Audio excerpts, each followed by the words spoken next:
Festa e ditës së verës në Lushnjë u shoqërua me aktivitete të shumta festive që kanë mbledhur në shesh dhjetra qytetarë, fëmijë dhe përfaqësues të pushtetit vendor. Në kuadër të festimeve u organizua një panajir me punime tradicionale, ku nuk munguan simbolikat e kësaj dite si veroret, bollokumet dhe punë të tjera artizanale. Atmosfera festive u shoqërua edhe me një koncert me valle e kërcime nga grupet artistike të qytetit të Lushnjës, që sollën ngjyra dhe gjallëri në qendër të qytetit. Moti i ngrohtë favorizoi zhvillimin e aktiviteteve në sheshin e mbushur me qytetarë të gjitha moshave, të cilët u bashkuan festës për të përjetuar nga afër traditën dhe atmosferën e ditës së verës. Festa filloi që mbrëmjen e djeshme me aktivitete të ndryshme, si ndezja e zjarreve që simbolizojnë largimin e dimrit dhe ardhjen e pranverës, shpërndarja e veroreve, simboli i kësaj feste, dhe me koncertin festiv ku fëmijët e qendrës kulturore të fëmijëve interpretuan këngë, valle popullore dhe kërcime aerobike, duke sjellë një atmosferë të gëzueshme në shesh.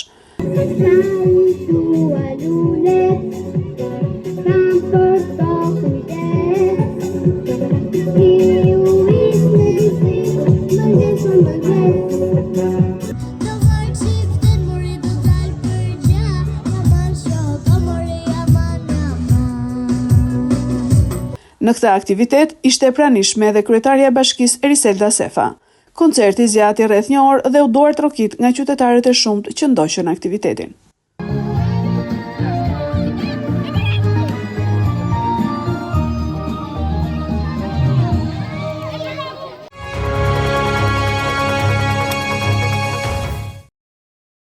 Dita e verës u festua sot më 14 mars edhe në parkun kombëtar Divja Karavasta, ku dhjetra familje dhe vizitorë nga qytete të ndryshme kanë zgjedhur të kalojnë disa orë relaksi mes natyrës dhe ajrit të pastër. Atmosfera festive është shoqëruar me muzikë dhe aktivitete të ndryshme në ambientet e parkut, ndërsa vizitorët kanë shijuar shëtitjet në pyllin e pishave dhe freskinë që ofron zona turistike e Divjakës, dhe më pas kulinarinë e lokaleve të zonës së plazhit. Gjatë ditës së verës këtë të shtunë është regjistruar një fluks i konsiderueshëm vizitorësh, ndërsa për mbarvajtjen dhe sigurinë e tyre kanë qenë në gatishmëri strukturat e policisë së shtetit, policia bashkiake, si dhe shërbimi i urgjencës me ambulancë. Sipas autoriteteve, situata ka qenë e qetë dhe pa incidente, ndërsa parku kombëtar Divja Karavasta ka mbetur një nga destinacionet më të preferuara për të festuar ditën e verës në natyrë. Parku, i cili vetëm në muajt e parë të vitit 2026 është vizituar nga mbi 20.000 turistë vendas e të huaj.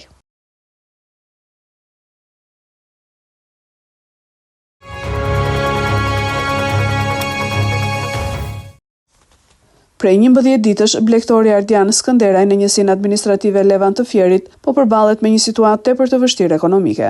Sasi të mëdha qumshti kanë mbetur stok, pasi fabrikat e përpunimit kanë refuzuar ta grumbullojnë, duke pretenduar se në të është konstatuar prania e alfatoksinës. Përballë kësaj situate të rënduar dhe mungesës së tregut për produktin e tij, Skënderaj është detyruar të reduktojë fermën, ku brenda një periudhe prej rreth 10 ditësh ka shitur 25 krer lop. Në erdhën gjerin datën 2 mars. Morën qumshin e mëngjesit, ora 3 mbazite na marri telefon ai menaxheri, tha nesër s'marrim me qumër sa. Po pse? Del aflatocina, thon. Problemi është aflatocinës. Marrim me ilaçet e me gjitha, i kemi mëse normale ato, ja u edhim ato doza çaj u takon. I bëjmë analizë, ai më thot mua del 007. Vetë bëj analizë privat, më del 005.3. 03. Domethënë 3 viza lëviz në norma, që është e lejueshme. Tek neve është me 0,5, si thonë këta. Prej sa ditësh ju tashmë jeni me qumshtin që mbetet? Që në data 2 mars deri tash mbi 11 ditë sot. Çfarë i bëni qumshtin? Poshtë kanal, ku ta çoj? Janë 780 litra qumësh. Por kjo situatë nuk prek vetëm një fermë. 10 blegtorë të tjerë në zonën e Levanit po përballen me të njëjtin problem, duke i dhënë një goditje të fortë sektorit të blegtorisë në këtë zonë, të njohur tradicionalisht për prodhimin blegtoral. Vështirësitë nuk kufizohen vetëm te fermat e gjedhit. E njëjta situatë po shfaqet edhe te bagtitë e imta, ku numri i tufave ka pësuar një rënje drastike gjatë viteve të fundit. Pas viteve 90, Levani konsiderohej një nga zonat më të rëndësishme blegtorale të Myzeqes. Në atë periudhë numëroheshin rreth 40 tufa me bagtitë e imta, ku secila kishte nga 500 deri në 700 krer. Sot, sipas blegtorëve të zonës, kanë mbetur vetëm rreth 5 tufa. Blegtori Nardi Murataj shprehet se një ndër arsyet kryesore të vështirësive është rritja e kostove të prodhimit të bazës ushqimore dhe çmimi i ulët i qumshtit. Gjendja sot është shumë alarmante. Ne jemi në vështirësi shumë të mëdha, mbasi dimri që ka qenë 8 i lakshit, 4 muaj shi. Tani parcelat dhe na umbytën një herë nga shiu, balta, detyruam blejmë koncentrat, për shembull blejmë misra, blejmë jonxhera. Çmimi i jonxhës shumë ka arritur 10 deri në 12.000 lekë një ballë. Çmimi i misrit i ka kaluar 40.000 lekë kuntali, tani që dalim në treg ajo nuk ka më prodhim. Nga 10 mes i vjet, prodhimi pothuajse është gjysmuar. Sipas blegtorëve, mungesa e subvencioneve të mjaftueshme dhe politika e dobët mbështetëse po i detyrojnë gjithnjë më shumë fermerët të braktisin blegtorinë. Nëse kjo situatë vijojnë, ata paralajmërojnë se sektori në këtë zonë rrezikon të kurret edhe më tej, duke humbur një nga traditat më të rëndësishme ekonomike të Myzeqes.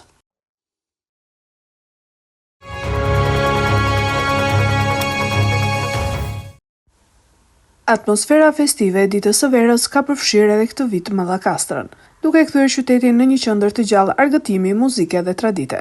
Përgjatë bregut të liçenit të Ballshit, qytetarët të gjitha moshave janë bërë pjesë e aktiviteteve të shumta, të organizuara nga bashkia duke i dhënë festës një gjallëri të veçantë. Programi kësaj dite ka nisur që në orët e para të mëngjesit me panairin e shkollave art dhe zeje, ku nxënësit kanë ekspozuar punimet e tyre kreative dhe kanë sjellë një copës tradite dhe talenti për vizitorët. Festa ka vijuar me aktivitete sportive si ndeshje volejbolli dhe gara me bicikleta, të cilat kanë sjellë energji dhe emocione për të rinjtë e sportdashësit. Një nga momentet më të veçanta ka qenë ekspozita e makinave retro dhe parada e motorrave nga Vespa Club, që ka tërhequr vëmendjen e shumë qytetarëve dhe vizitorëve. Mes pjesëmarrësve në garën e motorrave retro ishte edhe aktori Marius Dervishi, i cili u shpreh emocionuar nga adrenalina dhe atmosfera festive që ofroi dita e verës në Mallakastër. Era parë që vi në Mallakastër, domethënë që vi tamam me vizitu vendin se për t'kalu kam kalu, po u bëra kurioz lidhe me këtë aktivitetin që zhvillova, që është interesante atë. Hymë motorrave dhe erdhëm nga Tirana këtu. Si ju duket? Po si ju duket, mendoj që ja vleti rruga, shumë bukur. Ky organizimi tepër i veçantë, njerëzit shumë pozitiv, edhe that's it. Në këtë fest nuk kanë munguar edhe përfaqësues të pushtetit vendor dhe qendror, mes tyre kryebashkiaku Qerim Ismailaj dhe deputeti i zonës Klevis Jahaj, të cilët janë bashkuar me qytetarët për të ndarë gëzimin e kësaj dite. Koncerti me këngëtar live, aktivitetet kulturore dhe gastronomia tradicionale kanë plotësuar mozaikun e kësaj feste, duke krijuar një atmosferë plot ngjyra, muzikë dhe buzëqeshje. Kështu, 14 marsi në Mallakastër është ndërruar në një ditë të paharrueshme për të gjithë pjesëmarrësit, një festë që bashkon komunitetin dhe sjell më pranë traditën, kulturën dhe energjinë e pranverës.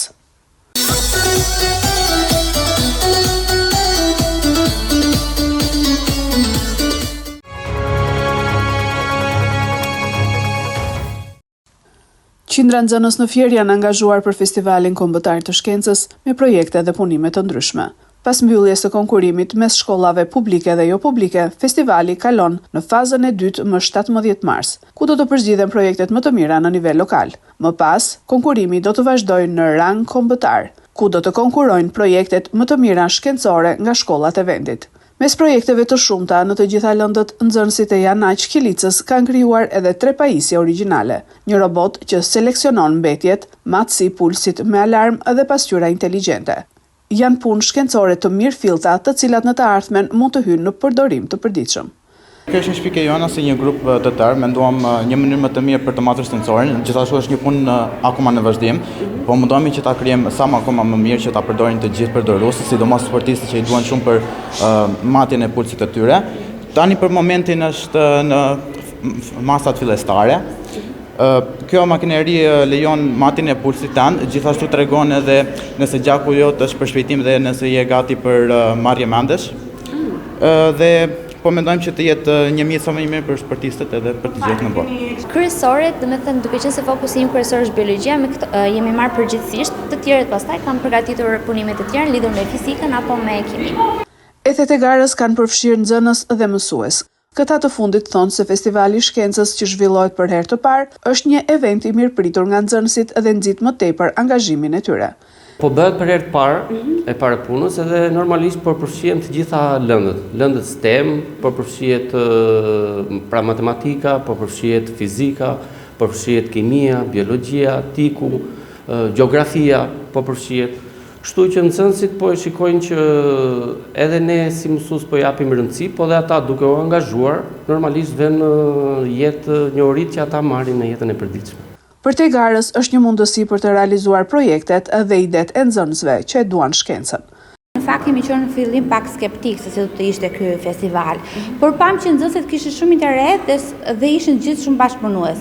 Dhe me mbështetjen e mësuesve të tyre, të cilët kanë bërë një punë shumë mirë, duke pasur kohën e shkurtër, sepse mund të punoni dhe më shumë dhe për të arritur dhe më shumë rezultate, shpresojmë që në fazën tjetër të kemi një nga projektet tona të kemi fitues. Festivali Shkencës në Fier ka angazhuar qindra nxënës në 10 projekte, ku më të preferuarit janë ata që lidhen me lëndën e teknologjisë së informacionit, duke shfrytëzuar dhe avantazhet që ofron inteligjenca artificiale.